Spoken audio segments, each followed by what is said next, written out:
It's great to have you here on the Clark Howard Show. You know, our mission is to serve you with advice and information that empowers you so you make better financial decisions in your life. And I hope you've had an absolutely great week and are looking forward to this weekend ahead. But before we get to that, I'm looking forward to hearing from you in this week's Clark Stink segment. And something I hope never happens to you, your cell phone is stolen. And it's becoming, you're going to take it? Try to take it. It's becoming more and more common. And I got some special instructions for you before it happens and what you do after if it does happen to you. So now it's time for you to hear how I stink. I should have never encouraged you to speak. You must think I'm pretty stupid. You should be ashamed of yourself. Well, maybe I'm wrong. Maybe I'm wrong. Maybe you're right, pal. It's too easy to steal your cell phone. It's in cargo pants. That's what Lane says. But you know, when I travel and I'm in an urban area, I have it in a zippered pocket. Okay. All right. Let's get going here. My epiphany about Clark stinks. It should be renamed Clark Gets Schooled. He loves learning and education, and the new name would still have an edge. Just thought if someone else didn't have it. Thanks, Scott. Scott, okay, so it's funny because stinks was the nicest term we had for this segment. And it's something I think is really important, that if I offend somebody, hurt somebody's feelings, or say something that is incomplete or wrong, it's really important that I have that feedback. And so I think Clark stinks is I mean, most people enough. do write in, you don't stink, but because they don't like saying something mean about you because everybody's so nice and they know you're so nice. Wouldn't it be nice if we were that nice everyday life? You are. No, but I mean everyone to each other. And particularly on social media. I mean, you can take the most mild-mannered person and forget politics, sports, social media about sports teams and stuff. I can't believe what people write. It's unbelievable. It is crazy. This is not a Clark Stinks, but as a loyal, faithful listener, you have confused me about private equity investments. A while back, you were ranting on your show about them being a total ripoff, high fees, etc. About 2 years ago, I consolidated all of our investments with Charles Schwab, one of your 3 children.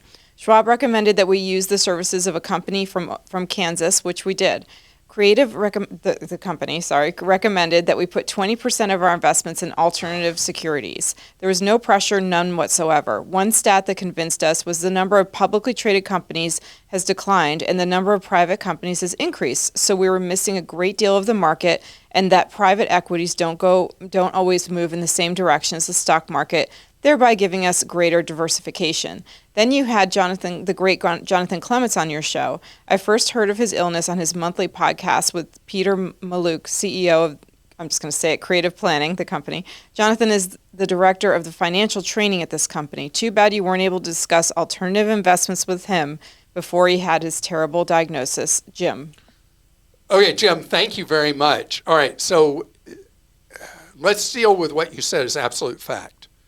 It is true that more and more companies are going private. More and more enterprises never go public.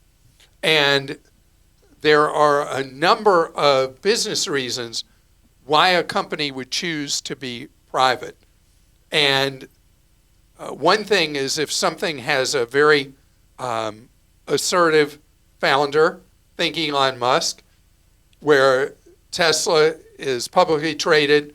The other stuff he's done, he's been like, been there, done that. I like to run things the way I like to run them. So now his things are all, other than that, are generally privately held. And there is a general direction that a lot of capitalism in the United States, instead of being publicly traded, is privately held. All true. And it's also true that you could have some, what's called reverse correlation. You could have different movement in value of private holdings versus publicly traded. Also true. When you hear me talk about being wary or not doing private equity investing, it's because of a few factors. One, the disclosures are not the same as they normally are, and you may be being pitched a bill of goods. Two, you tend to have higher expenses. And three, the money is not liquid in private equity in the same way that it is with traditional publicly traded holdings. So for most people, keep it simple as an order, and that's my thing, that's my guidance, and that's my warning. Clark, you always repeat yourself 3 times when you're trying to get a message across, so let me say, Christa, Christa, Christa. Christa, they did 4 times. Can you please keep from reading emails that have 47 different referential numbers in them? We're listening to a podcast, not sitting at desks with a number 2 pencil. Good heavens, Mark. Mark, thank you. All right, so that's something we talk about away from the podcast, is when somebody has a very technical question where the dollars and cents or dates matter, how do we communicate that and be able to answer the question? And it's a bind that we find ourselves in, because there's learning in some of those questions for people, or we wouldn't have them on if we didn't think there was learning for people. And I don't have a good answer to how to do that you don't zone out. Do you have one? I don't read most of them because there's just too many, but I know exactly what he's talking about. So, it's a tough one. But sometimes I think if the message and the learning is important enough, I'm reading them really for you to know so that you can then lay out the answer. But I appreciate the post. Thank you, Mark. You are in love with the 15-year mortgage more than your heated romance with Costco. From what I've heard, your thesis is that you pay less interest over the life of the loan, but you've neglected the opportunity cost. You could model the 15 as a 30-year with early P&I payments. If you took those early payments over the lifetime of the mortgage and invest it, you would expect to make 10% per year over 30 years on each dollar invested, while handing that dollar to the bank would only save you, in quotes, 6-ish% in today's market. Don't do it. Let that money work for you. Take as long of a mortgage for as little money down for as much as you can afford and invest the difference. And that's from Troy. All right, Troy, thank you. All right. So, Troy, when you look at the Nobel Prize for Economics, it's so often dominated now by economists who, instead of doing empirically based research only and theories only, look at human behavior, behavioral economics, because that's what I'm looking at here. Taking out a 15-year loan instead of a 30 is something that will get you a lower interest rate up front, usually about half a point to 0.6 of a point lower in carry cost and interest cost.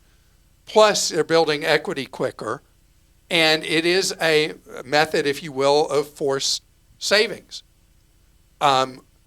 If somebody behaved exactly as you said, because I'm taking out a 30-year instead of a 15, that means I'm going to have this much extra cash per month, and I'm going to put that in investments.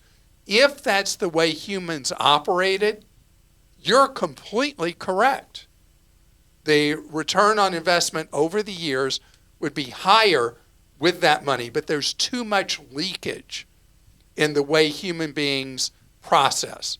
So that money between the 30 and the 15 never gets invested, I'd say close to 100% of the time, because life happens and habits are hard to change. If it works for you or anyone else who is that disciplined with money, you're right.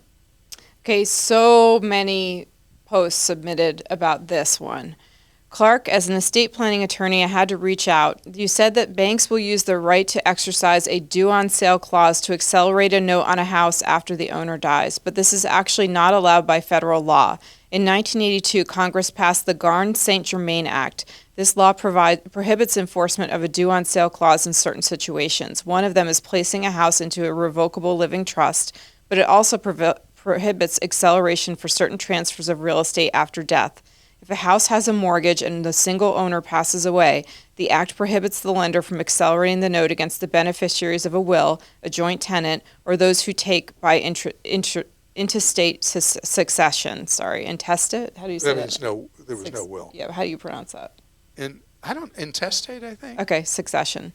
And he says the specific code of the law. What you referred to was happening for many years, which is why the act was passed in the first place. But even without the act, many lenders simply want to get paid and won't exercise the due on sale clause anyway if the new owner can make those payments. It would be far more cumbersome to do that than for the beneficiaries to continue making the same payments. Seth, thank you. Okay, I love this because, Seth, this is exactly why we do Clark Stinks. Because I'm just a guy, and I can only have so much in this little brain of mine. And this is why, to improve the quality of the information I give and to correct something I've said here on the podcast or the YouTube show. your advice regarding high-definition picture quality smells a bit stale. You've said on multiple occasions that picture quality is far better over the air with an antenna than via streaming service like Hulu. This may have been true a decade ago, but as over-the-air stations have added so many sub-channels, they took away the bandwidth from the main channel to do so, and thus decreased the picture quality. Streaming services and cable companies these days generally have a direct feed from the local TV station of their main channel that isn't compressed the way the air signal is. Scott, thank you for this. All right, so what we're talking about here is, let's say you have a channel 5 in your market or channel 10 or whatever, and they'll have 5.1, 5.2, 5.3, 5.4, 5.5. The 0.2, 3, 4, 5, they'll choose to degrade that heavily and have it be just a mediocre picture, but they still have most of the picture quality on the 0.1 that they'd have even if they're not dividing that signal at all. And so I would say that when I watch sports, they are better on an antenna, at least to my, I'm a 4 eyes, so to my eyes, maybe it's psychological, I believe the picture is better on the over-the-air than it is through one of the streaming services. But the funniest thing is I was watching, sorry, Chris, I got to say this. I was watching on a stream, and a friend of mine was watching over-the-air, and he was seeing the plays like a good 35 or 40 seconds before I was seeing them. And we were on the phone. He said, "Can you believe that pass?" I said, "No, don't tell me anything." That'll happen in different rooms in my house, which is so weird. Like that there'd be a big one delay? TV's ahead of another. Yeah, same service. I don't know. Clark, you smell like a Sasquatch after a 3-hour tennis match. You made some excellent points about how you trust self-driving cars and believe them to be safer than human drivers, but you failed to remind listeners to still pay attention. We've all read horror stories of people having a false sense of security in a self-driving car and sometimes even going to sleep. A simple reminder to your audience might prevent accidents or even save lives. Tim, this is such a good point. And I was in, it was a Hyundai or Kia recently that had a highway driving assist thing, and it would not work if I wasn't looking straight ahead. It had a spy camera on me, making sure I was paying attention, because we're in this never land kind of between fully autonomous and incredible, as they call it, driver assist being available. And yeah, a driver has to pay attention. And it's hard to do that when the systems seem to work so flawlessly till they don't. Just ask any Tesla driver using FSD. Clark, you don't really stink, but on the episode regarding appealing medical claims, you should have also mentioned that just going through the appeal process may yield a good result, even if the appeal is denied. That happened to me when I had a cardiac diagnostic procedure denied by the insurance company because it was considered not medically necessary. After denial of multiple appeals all the way up to the top of the insurance company owners, the provider of the service told me I did not have to pay because they agreed with me that the service was indeed medically necessary. The bill was forgiven by the provider, even though the insurance appeal was denied. Daniel, that's quite a story. And yeah, when I talk about what are the best arrows to fire, there are different ways to hit the target. And you going through the appeal process with is generally kind of just window dressing an insurer. It ended up having the same result you wanted anyway, and that's awesome. There's more of a slight malodor coming from Clark's direction. Malodor? Malodor? Malodor. I think. I don't know. He loves to bring up umbrella insurance to protect those with higher assets. What he fails to mention is that before you can purchase an umbrella insurance policy, your auto and home policies must first have a certain level of liability coverage. The amount is dependent on the umbrella coverage you want to purchase. It's just good to know all the facts ahead of time. Ashley. Ashley, thank you. All right, so people who have been successful financially and they've developed assets over time, I find overwhelmingly are underinsured for liability. And I know this is weird, but an insurer getting you to pay more for underlying liability coverage on your homeowner and auto is actually a benefit to you. It's like eat your broccoli, but it's good for your body to have that broccoli. It's the same thing with people who have a lot of assets to have sufficient liability coverage. And so the insurers, yes, just as you said, they require that you have underlying liability that is of a certain threshold before you become eligible for the umbrella liability coverage that sits on top of it. And that's really a good thing. Those are good dollars to spend, not bad dollars to spend, because you don't want to have worked so hard in your lifetime to build up some level of wealth and have it swept away at one incident, one time, by some law firm that somebody was able to hire from a TV ad or billboard that comes and wipes out everything you've worked so hard to have. Coming up ahead, your cell phone unlocks the keys to so much for criminals. And they don't want the phone itself for the phone. They want it for what's on it. And we're going to talk about that straight ahead. Criminals always go where the money is, right? And right now, the key to unlocking money is an unlocked cell phone. And so criminal rings are very active now in any walking area of any city. And what they'll do, and gosh, this is so true, is they'll look for people that are in their own world looking at their phone. They're not paying any attention to their surroundings. And they'll either run very quickly by or even come by on one of those little electric scooters or on a bike and grab your phone. They call it the snatch crime in England, or snatch away, something like that. And they're off with the wind. And what's so important is your phone is already unlocked. So the criminal you've given them the keys to the kingdom to start stealing money. You got payment apps like Venmo, Cash App, Big Bad Zelle, anything like that. They're grabbing whatever money they can through that right away. If you got bank account apps on there, brokerage accounts are what they really want, any of that stuff. So there are precautions you need to take. You know, for a long time, Apple's had Find My iPhone. Android phones have the equivalent. Samsung, which is such a popular Android phone in the United States, has their own thing for you to be able to find your phone and potentially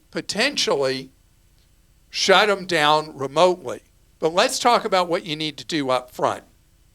Number one, I know more and more people in Europe, where so many people are in walking areas, no longer have financial apps on their cell phones, because that's the big thing the criminals are after. I mean, it used to be your emails and all that. No, now it's the financial apps. And so they've just deleted them. They don't have their bank app on there anymore. They don't have their, if they have a brokerage account or mutual fund account or whatever, they don't have it on their phone anymore. And that's something that if you walk a lot in a city, you should consider doing so. At the very least, you want to have biometrics on them. So I have biometrics set up. I have a brokerage account that I still have active on my phone, so I have to use it regularly. And I have a credit union account on my phone. But both of them are biometrically protected. And so that is a good roadblock against a criminal. If you haven't done that yet, you should. And it's really, really important. There are a number of things, like the AP did a story recently. If you really want to be paranoid in this area, we'll link the AP story in our notes. And we allowed to do that, Christa? Yeah, we just link to it. We're not going to copy it. We'll just link to it. Link to the AP story. It's a free country. Well, I don't know. AP has weird rules. Well, if you're just linking to them, it's fine. Yeah. Okay. That's funny. I had to ask the boss. I had to ask Christa. But there are a number of things that the cell phone carriers are doing. And if you have an iPhone, because that's been the big target in the United States because, well, generally people that are wealthier have iPhones and people like who you aren't and me. as wealthy, yeah, we both have Androids. Apple has been such a target for the criminals that iPhone users have something you should turn on called stolen device protection. And that is really useful. My Android phone, I have a Samsung, has this thing that uses, they're going on at Samsung about their whole new AI thing. But if it senses that I'm standing somewhere and suddenly my phone goes from stationary to just flying by, meaning like a bicycle theft or somebody on a scooter or somebody who's a real fast runner, it automatically shuts down access to sensitive apps, which is really cool. Mm-hmm. But these are things you got to hope works. But one thing all of us should do, and I have mine, I've been doing this for years. I don't know where my paranoia came. I have my IMEI number written down because you may need that. And what is that? That is the electronic, it's like a serial number that every phone in the world has. You can find it on the box your phone came in, or can you find it on your actual phone too? About phone on your phone. At least on an Android, you can find it about phone. I've never used an iPhone, so I don't know where you'd find it there. Anyway. I'm sure it's easy. Sure, it's easy. You want to have that if you need to try to keep that phone from being used by a thief. You're going to need that IMEI number. That's something you'll be asked by one of the people at a carrier, what's your IMEI number? And you'll say, what's that? No, you're going to say, oh, here it is. I have it right here. They'd be like, well, you're the first person in a month who had it. But anyway, if you are worried about everything I just said, click on that link to the very well-researched AP story. All right. Laura in Oregon says, I'm in the market for a new-to-me iPhone 15, and I've heard your recent security concerns about phone cloning. I used to buy phones on eBay without too much worry, but with this in mind, I have second thoughts. How do I protect myself from buying a phone online? If the seller has pictures of the box online that shows the IMEI on it for EI number, on it for the whole world to see, should I avoid that seller? Is there anything the carrier or factory reset can do so I have peace of mind? Okay, so when I've talked about the cloning stuff, it's cloning the content on your phone, not necessarily what used to exist in a prior era with the actual phone cloning, where somebody would be able to steal your service from your phone. And people aren't as interested in stealing service anymore, except to get two-factor authentication. So I'm not as worried about the IMEI being there. What the seller's trying to do on eBay is say, hey, look, you can check this is a valid phone. It's not been reported stolen, anything like that. And so I'm not freaked out about that. I'm not sure it's the greatest idea for them to list, a seller to list the IMEI phone number or serial number right there. Patrick in North Carolina says, I took the proactive step early on to have my wife listed as a co-owner on some of my credit cards, thinking that it would roll over to her if I pass away. I just got off a call from the credit card issuer, and they told me that if I pass, that they actually automatically reevaluate the card and they can cancel the card. Do all credit cards do this? It seems it makes no difference between the co-owner and an authorized user now. Right. So, Patrick, it is rare as rare could be that a credit card issuer, any bank or credit union, they generally don't do co-owners of credit cards anymore. They only do authorized users. And it would all depend on the terms of service of the card if they have degraded the second co-owner, if there actually was one on a card. But the credit card companies, in the worst way, never want someone to be able to just automatically be able to take over an account at the death of the first person. And that's why I'm not even aware of any issuers. There may be somebody who still allows somebody to get a card today that would have a co-owner. So you're right. And what it means is that your wife should have her own cards too, that she is the owner of. And if she makes you an authorized user, that's fine. But you should each have your own credit because of the fact that people are hostile to the surviving spouse having any of that credit. Melissa in North Carolina says, how concerned should we be? We received a voter registration card at our address for an unknown person. We've lived at our home for 18 months and still receive mail that is not for us, but the name on this registration card is not one I've seen before. Our credit has been frozen for several years. So that's weird, and who knows, it could be a clerical error from when that person registered to vote, but you're in North Carolina. It would be a great idea for you to contact the county voter office, whatever that's called in North Carolina. Or the Secretary of State would work, right? Well, it depends on the state. Okay. And find out if they would like a report of this, because there's heightened interest in making sure that people that are registered to vote should be registered to vote, and there's no funny business going on. If you're getting no other mail showing up at your house for this individual, then there's not any synthetic identity theft going on, which is a way of getting credit as if somebody is you but using a different name. It's a very weird kind of convoluted form of identity theft. So your credit being frozen, that's not going to happen. So I tilt towards some kind of clerical error here, but if you just want to find out if something fishy is going on, then your county or state would be who you want to talk to in North Carolina. And I hope that you have a wonderful weekend and that you get to have a lot of fun this weekend. For me, of course, it's going to be watching my beloved NFL. But whatever it is that you get to enjoy this fall weekend, hope you have a great time at it, and know that we serve you all weekend long at Clark.com and ClarkDeals.com. And I'll be at your service next Monday.